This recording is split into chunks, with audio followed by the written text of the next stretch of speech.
If we were to do a word association survey right now for the word democracy, a lot of you would bring up words like freedom, equality, empowerment.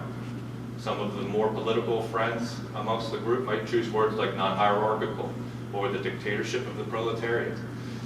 What we would not hear, what we would be much less likely to hear are words like tyranny of the majority or non-reliant on external constants. All of these words and phrases do apply to democracy when one closely examines it, and it's important that we as activists and supporters of change challenge the structures we're advocating for and not simply let the most user-friendly buzzwords color our lenses rose.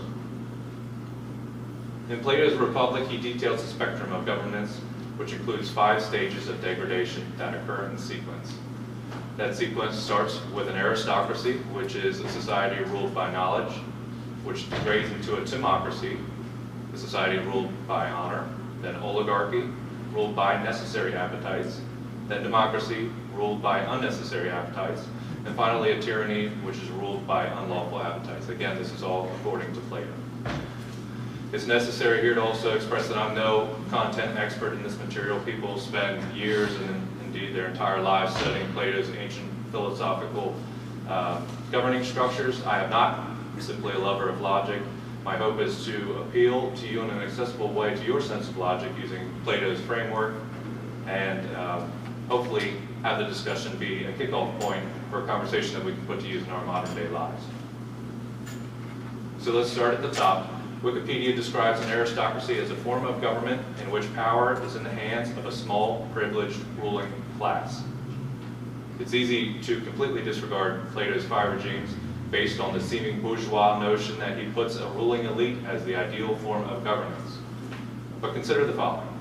So what if I proposed to you that we as an activist community came up with the idea to raise our generation of children to value logic, knowledge, virtue, and the like?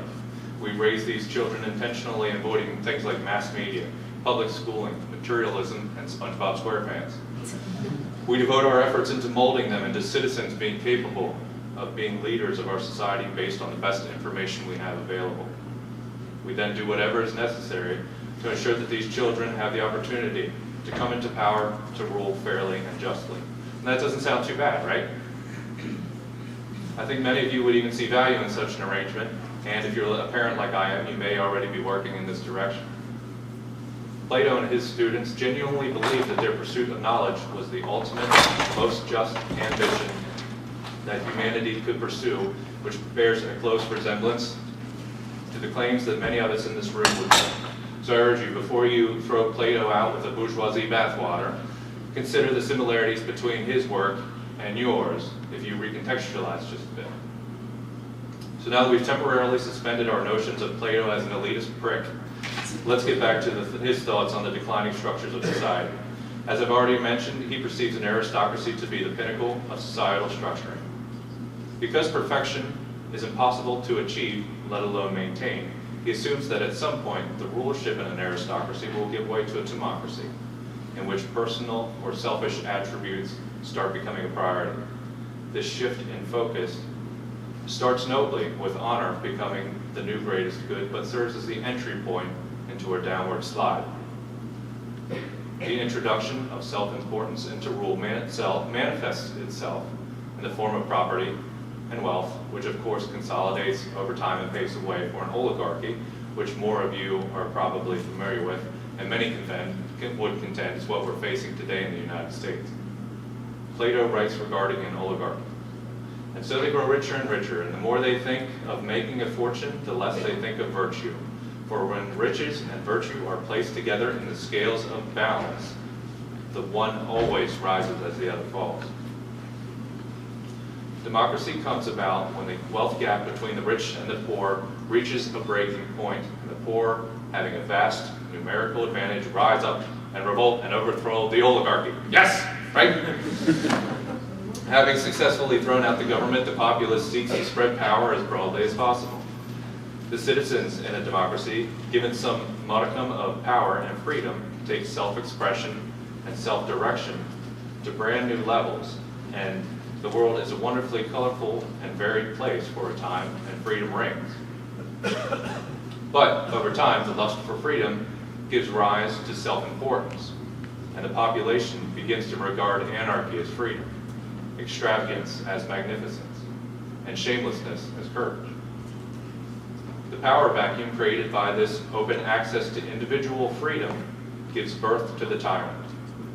Focused inwardly, the population not only allows, but facilitates the rise of one who promises increased power, protection, and freedom to those willing to follow him.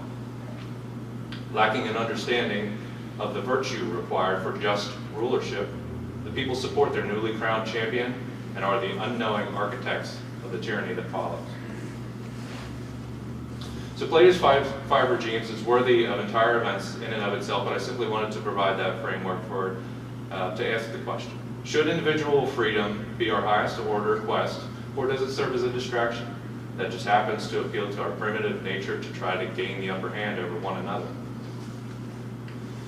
Could it be argued that some amount of personal sacrifice of our freedoms would go a long way in advancing the collective good?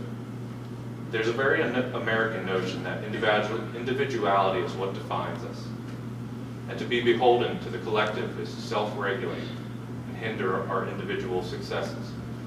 I personally believe that this notion is not only silly, it's also highly detrimental.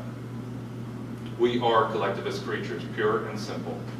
Our evolution, our genetics, our cultural circumstance, our national nuance, our historical context, our religious affiliations, our familial belief structures, all shape who we are. And yet somewhere in our process of growing up, we believe we snap the chains of those institutions and ideas and suddenly proclaim, I am me. I am unique and not simply a result of those circumstances that created me. In reality, what we should be saying is, I am the latest iteration of a million-year sequence of cosmic events that conspired together to make me.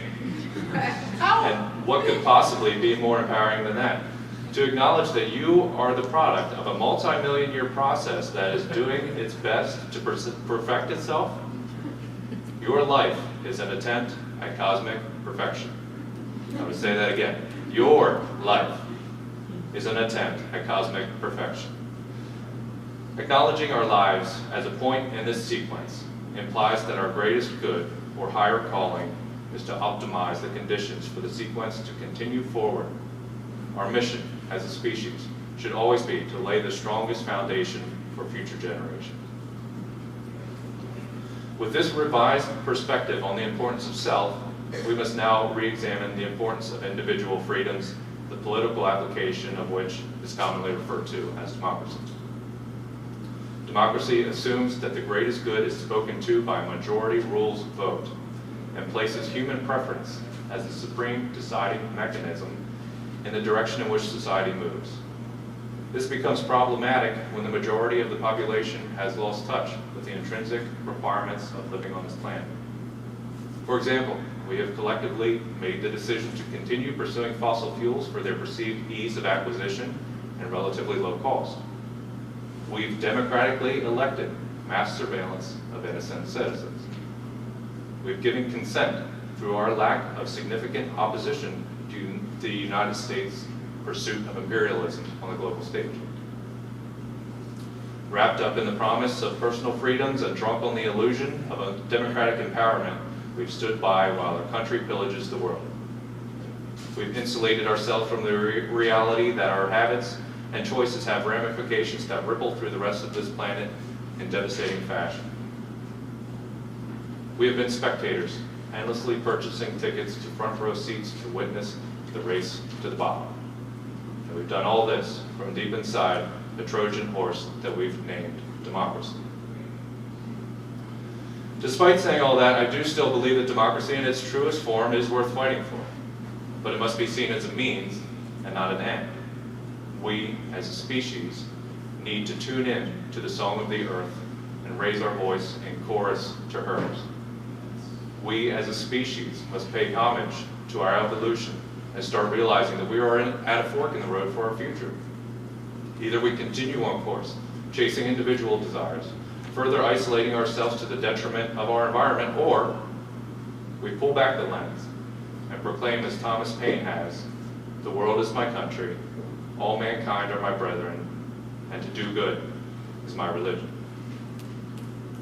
Ladies and gentlemen, thank you again for joining us here today, and welcome to Zeitgeist Day 2014.